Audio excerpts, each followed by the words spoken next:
Once upon a time, in a village nestled between rolling hills and a sparkling lake, lived a young woodcutter named Ethan. Ethan was known for his skill in chopping wood, and his strength was legendary. But despite his physical prowess, Ethan had a shortcoming. He was easily provoked and quick to anger.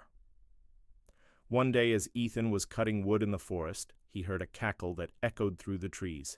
Startled, he turned around and saw a tiny imp, no bigger than his thumb, standing on a nearby branch. The imp, with its emerald green skin, pointed nose, and mischievous grin, looked at Ethan with amusement. "Well, well, if it isn't the mighty Ethan," the imp said, its voice dripping with sarcasm. "I see you're still chopping wood. How tiresome." Ethan, already irritated from a long morning's work, felt his temper flare. "Who are you and what do you want?" he demanded, his axe raised. "My name is Flicker," the imp replied, unfazed by Ethan's anger. "And I'm here because I have an offer for you." Before Ethan could respond, Flicker continued, "You seem like a strong and hot-headed fellow. How would you like to be even stronger? To have power that would make the whole forest tremble?" Intrigued, despite his anger, Ethan lowered his axe slightly. "What do you want from me?" Flicker hopped off the branch and landed on the stump of a nearby tree. "All I ask in return is a small favor. Just one little task, and afterwards you can have whatever you desire." Now, Ethan was a simple woodcutter. He didn't yearn for riches or fame. All he wanted was to be respected by the villagers, so he agreed to Flicker's offer, hoping that his new strength would finally earn him the respect he craved. In a flash, Flicker waved his magic wand, and a surge of power coursed through Ethan.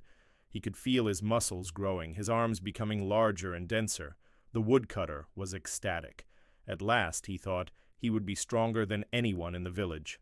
As if to prove his point, just then, a loud crash echoed through the forest, followed by the sound of heavy footsteps. Out stepped Bruno, the village bully, notorious for his aggressive nature and for tormenting the villagers, especially Ethan.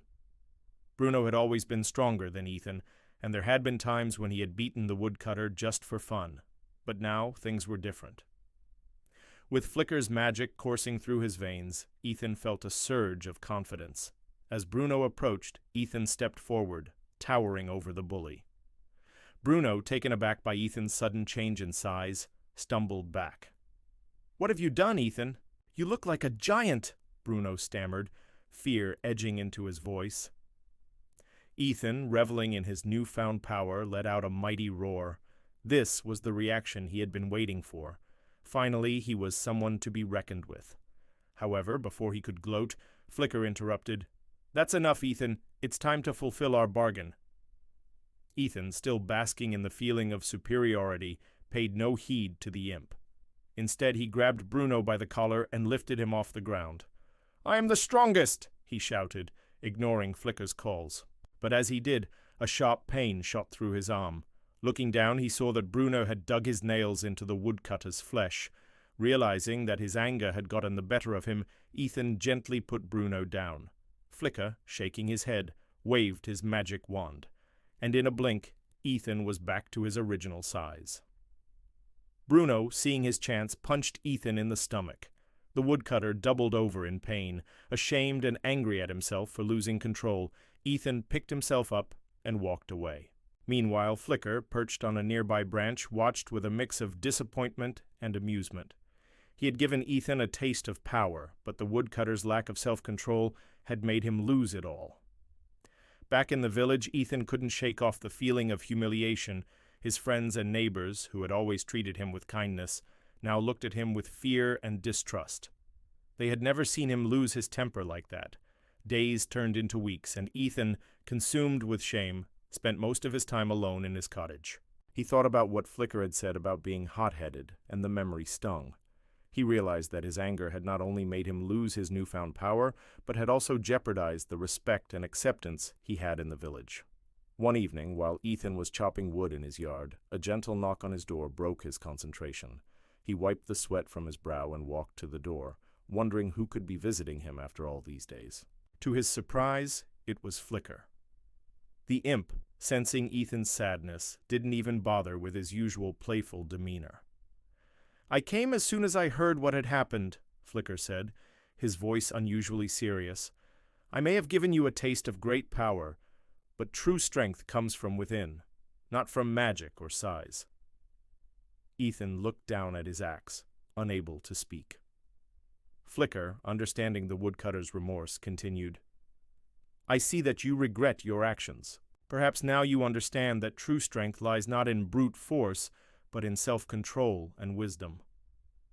Ethan slowly looked up at Flicker, his eyes filled with gratitude. I was foolish to listen to my anger, he admitted softly. I just wanted to be respected, but I ended up causing fear and pain. Flicker nodded. Being strong means being able to control yourself, even when you feel like you want to lash out.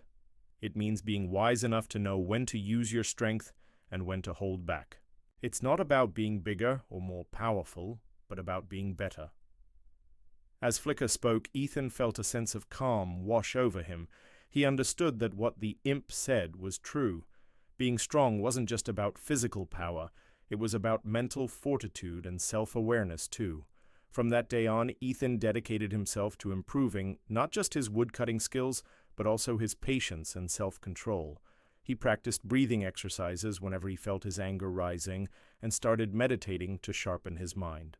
It wasn't easy, but as the months passed, Ethan felt himself becoming stronger in more ways than one. One afternoon, while Ethan was working on a particularly challenging piece of wood, a group of villagers gathered around him. Among them were Bruno and some of the other men who had witnessed Ethan's outburst of violence. They had come to mock him, to remind him of his weakness, but they found something else. They saw a man deeply focused, his movements precise and controlled as he worked. When Ethan finished the cut, the piece of wood fell away, neatly revealing the intricate design he had carved. The villagers gasped. No one had ever seen such precision in wood carving. And Bruno, who had always boasted about his own crafting skills, could only stare in awe. How did you learn to do this, Ethan? One of the villagers asked, breaking the silence. Ethan, without looking up from his work, replied, It's all about patience and focus. You can't rush these things. The villagers nodded, realizing that what Ethan had shown them went beyond mere skill. It was a testament to his inner strength, his ability to harness his emotions and channel them into something beautiful. Later that day, as the sun began its slow descent, Ethan stood in the center of the village, surrounded by the people he had once feared would shun him.